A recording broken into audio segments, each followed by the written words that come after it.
Ta oli väike poiss, ta ei käinud veel kooliski ja tema isa Hindrik võttis siis väikese Oskari linna ostureisile kaasa. Sõit kestis väga kaua, hobuvankris pidi tunde ja tunde linna peale loksuma. Märku andis siis linna jõudmises see, kui vanker hakkas munakivi sillutiselt põruma ja rappuma. Tol ajal siis seal jalakäijate silla kohal asus kivisild ja niimoodi see väike Oskar tuli isa käe kõrval üle kivisilla ning nägi jõe peal lotjasid. Lodjad ja kaldal olid suured puuriidad, puuhunnikud, seal oli puuturg tol ajal.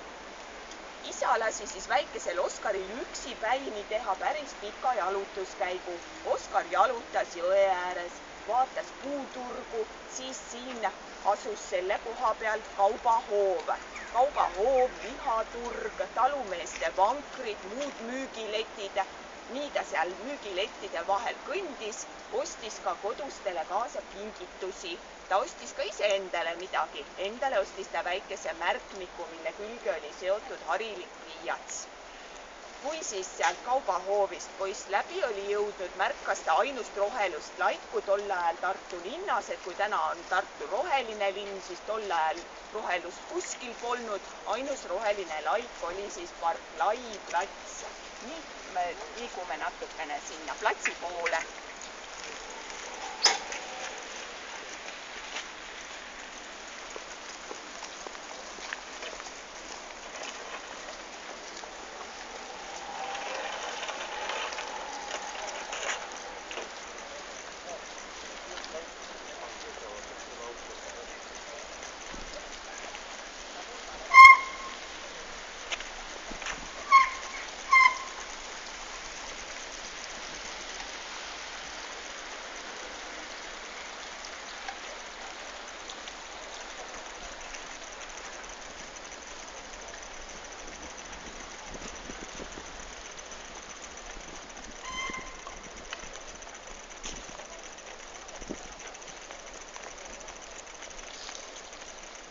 Tolleaegne 19. sajandi lõpu Tartu oli tegelikult jurjev ja elu linnas käis 3 keeles: vene keeles, saksa keeles ja eesti keeles.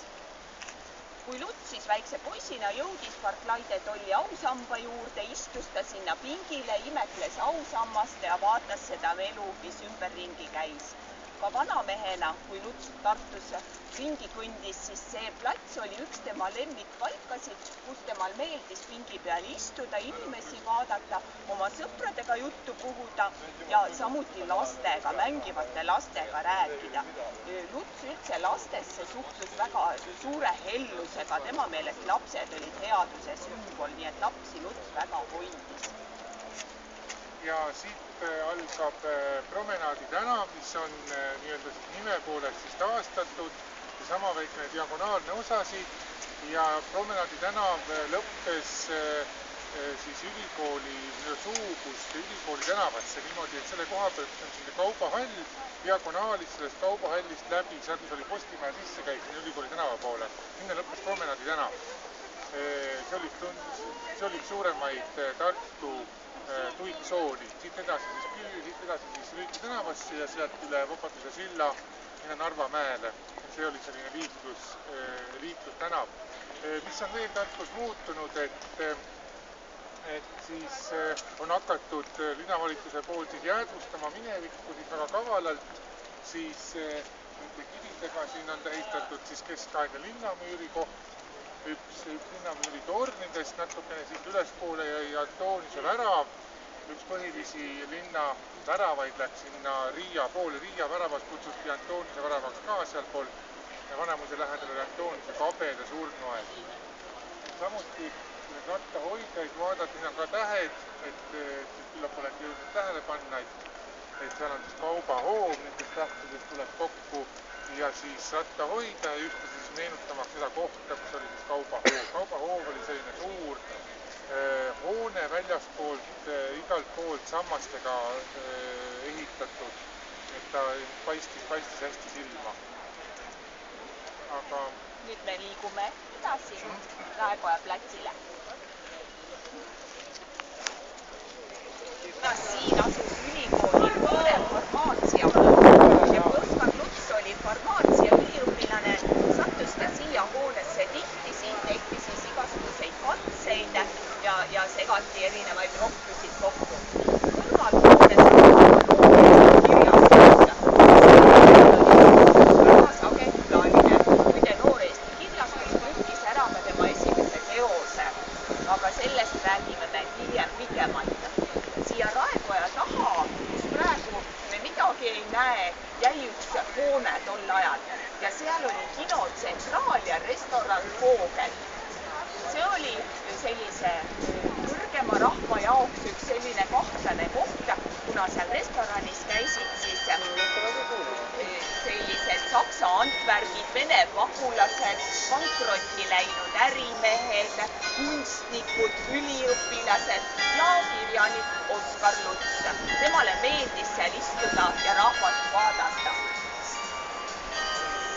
Aga ma loeksin nüüd teile ette kauni muusikasaatel August Pilli mälestustest. Oli Raekoja platsi kell löönud 12, ei tulnud kuigi kaua oodata, kui silmapiirile ilmus Luts ja suundus Raekoja taha Voogeli juurde. Luts oli saanud avanssi või honorari, tellis endale korraliku portfooni, 100-grammine klaas viina. Muidu ainult pudeli õlut ja ta istus vaikselt selle juures, kui parajasti sobivat kaasvistajat polnud. Igaühega Luts ei seksinud. Veel võib mälestustest lugeda. Ta oli ikka halli koverkond manskliga ja halli vormitu kaabuga. Alati kepp käes, kõndis ta lühikeste sammudega ja natuke nagu areldi põlve ees. Rääkis vaikselt ja natuke isemoodi intonatsiooniga. Ja olengi see libekala. Enamasti oli ta mureliku näoga. Nina aga oli tal tõesti linnakas punane näost esile tungiv. Ratson kirjutab Lutsu tema elu lõpupoole nõnda. Füüsiliselt teda peaaegu enam nagu polnudki.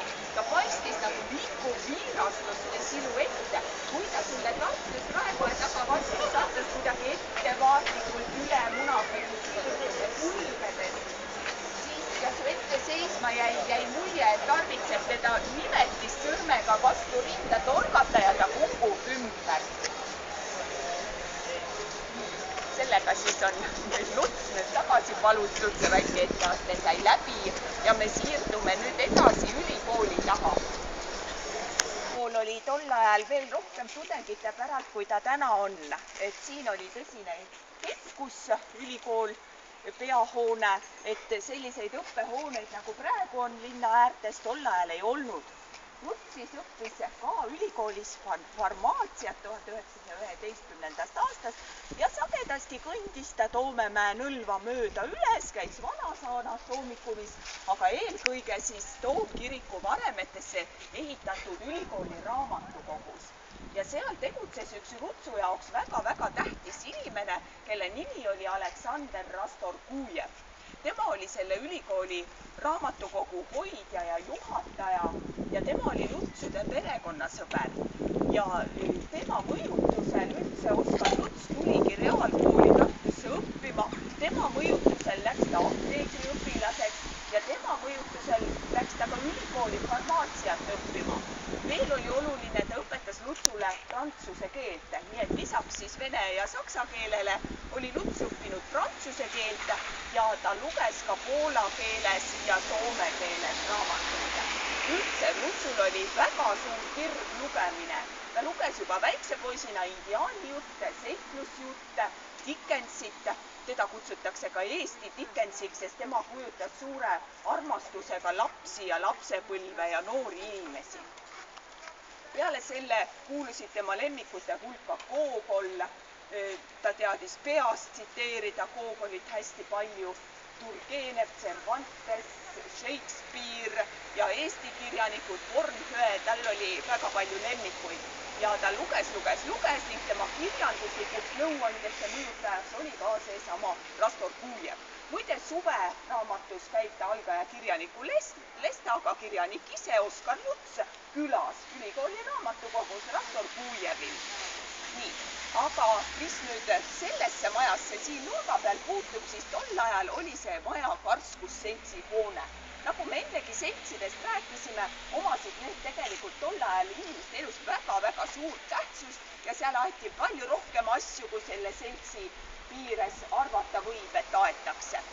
Aga Karskusseltsis tegutsesid siis Jaan Tõnisson ja Villem Reimann ja kes kumb neist iganes seda koosolekut tookord juhatas. Ühel kenal päeval oli sinna külalisena esinema kutsutud kirjanik Oskar Luts. Ühesõnaga, Oskar Lutsul oli väga omapärane huumorimeel, mis tuleb ka selles olukorras välja. Ja kui siis kuulutati ja nüüd anname sõna meie tänasele esinejale, kirjanik Oskar Lutsule. Oskar Luts, joodi.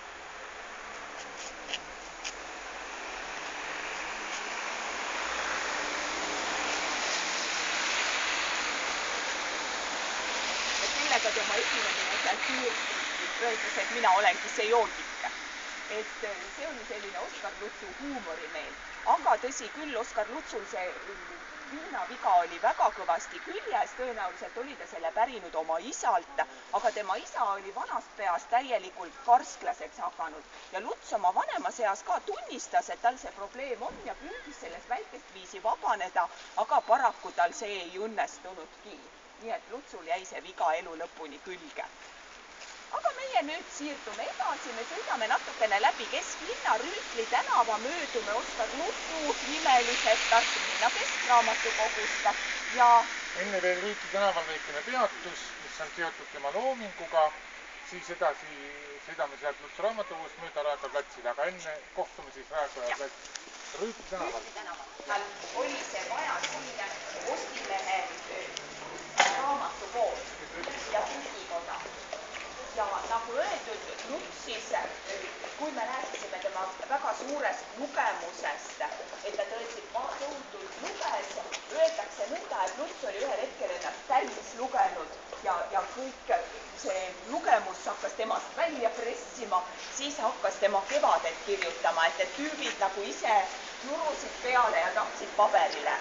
Ta alustas seda tööd siis oma vanemate kodus, edasi Tallinnas ja isegi sõjaväes olid tal käsikirjad taskus ja aastal 1912 oli Kevade esimene osa valmis. 4 trükikoda lükkasid tema teose tagasi, sest Lutsu nimi oli täiesti tundmatu. Luts laenas sõbralt apteekrilt Jürgensonilt raha ning avaldas siis raamatu oma kuludega. Selles poes töötas muide müüjaõpilasena tema noorem vend Theodor ja aitas seda raamatut müüa. Luts siis 1912 oli tema elus väga edukas aasta, kõndis siis seda tänavat mööda vaadeldes vaateaknal olevat Kevade eksemplari, mõeldes ka oma edule, mis tal oli kapsapeaga seonduvalt ja tegelikult võis ta rahuliku südamega öelda, et see on üks õnnelikumaid silmapilke tema elus. Nii et see aasta oli Lutsul üks õnnelikumaid tema elus. Ja oli kindlasti hea aasta, ma olen väga rahul. Müük läks hästi. Vend Theodor sai iga möödud eksemplari pealt Lutsu käest 2 kopikat lisaks. Ja jõululaupäeva õhtul müüdi 100 eksemplari, mis oli väga suur läbimüük. Kevade, kes meist seda ei teaks, tema ainetel tehtud film Kevade sai siis 100. filmiks, nii et Lutsu selline kõrglooming sündis tema tegelikult kirjaniku tee alguses. Mis on veel see, et hilisemal ajal Nõukogude aja alguses peale teist maailmasõda isegi sõja ja siis kui oli Saksa aeg, lühikest aega 1941. aastal anti välja Kevade seni kõige suurem tiraaž, oli mitukümmend 000 eksemplari. Ja pärast siis Nõukogude aja alguses, siis 40. lõpus, 50. oli siis Lutsu Kevade ja üldse Lutsu teosed vähene ilukirjandus, mida siis niimoodi regulaarselt avaldati ja rahvas sai siis lugeda, sellepärast et see oli see ülemineku aeg, kui hästi palju kirjanikke suruti nii-öelda alla ja ei avaldatud kõike. Teda praktiliselt üldse tsenseeritud ei ole. On küll natuke, aga õige vähe. Ja näiteks 50. aastatel Stalini karmidel aastatel oli siis Lutsu teosed eriti Kevade rahvale selliseks väheseks lugemisnälja rahuldamiseks. võimalikud raamatud. Aga räägid ehk paari sõnaga, nüüd me läheme, keerame sinna nurga taha ja möödume raamatukogust, aga raamatukogu vastas asub üks tore pood, et Märt nagu räägib paari sõnaga. See on, võib-olla veel paar sõna, et mida siis siia praegu ehitatakse, et siia jääb pangapood alles ja siia majja, see on hästi suur krunt siin, osaliselt Liigi tänava aadressiga, siia tuleb üle 20 külaliskorteri. Nii et kui te tuleb tuttavalt, siis sügisel saavad valmis, et hea võimalus siia keldrisse, keldriruumidesse tuleb ka büroopindu juurde ja kaubanduspindu juurde, niimoodi, et sügisel, selle aasta sügisel võib siin siis näha midagi uut. Aga sõidame siis natuke edasi, pöörame vasakule ja vasakult kätt täpselt Lutsa raamatukogu vastu, avati märgis üks antikvariaat, mis müüb siis ainult enne teist ilmasõda ilmunud raamatuid, esemeid, ajakirju, mänguasju ja seda veab bibliofiil Ülo Matjus koos oma pojaga. Sellel poel on tore nimi, kui me sõidame sealt mööda, siis vaadake, mis selle poe nimi on. Ja pöörame seda Lutsa raamatukogu eest mööda, mis Raekoja platsile. Kuulsa Viltsuse maja juurde. Nimi ei pannud tähele. Keegi pani? Interlin. Interlin oli üks Lutsu laste raamatutest, teine hästi tuntud on Nukitsamees, need mõlemad ta on nagu oma poja jaoks, oma pojatärneks kirjutanud. Interlin räägibki sellest, kuidas nad Valgevenest oma pisipojaga tulid, reisisid tol ajal siis Eestisse. Ja muide, see oli üks väheseid raamatuid, mis oli siis ka natuke nagu tsenseeritud või keelatud mõnda aega Nõukogude ajal ja miks? Sest kui nemad sealt Valgevenest siia tulema hakkasid, oli neil kaasas hästi palju kompsusid, pampusid, sinised, valged ja mustad pambud, need kadusid kohe alguses ära, aga punased, need jäid alles. Ja sellepärast siis seda raamatut ei lubatud mõnda aega lugeda. Aga see maja siin on tähtis selle poolest, et siin asus apteek. Lutsu apteekri haridusest me juba rääkisime ja Luts siis töötas väga paljudes nii Tartu linna kui Tallinna, kui ta oli ka Venemaal, Valgevenes, Leedus, kuhu teda sõjavägi Esimene maailmasõda siis viisid apteeke. Ja see siin oli Hirschfeldi apteek või siis Kivisilla apteek, kus siis Luts mitu korda oma elu jooksul töötas ja see kivipink siin oli üks tema lemmikus. Oskar Lutsule väga meeldis istuda. Nii et võib-olla ei torkagi silma, ei tulegi selle peale, et see siis on üldse pink, kui siis mööda käia. Aga Oskar Luts on väga palju siin pingi peal istunud ja inimesi vaadanud. Temale meeldis seal ka raamatuid lugeda teinekord, ma ei tea, kas ta täna loeb. Täna ei loe. Nii, siis me saame minna edasi, me sõidame nüüd üle silla ja järgmine peatus on Tuglase ausamba juures ja varsti oleme laulupeo võidus.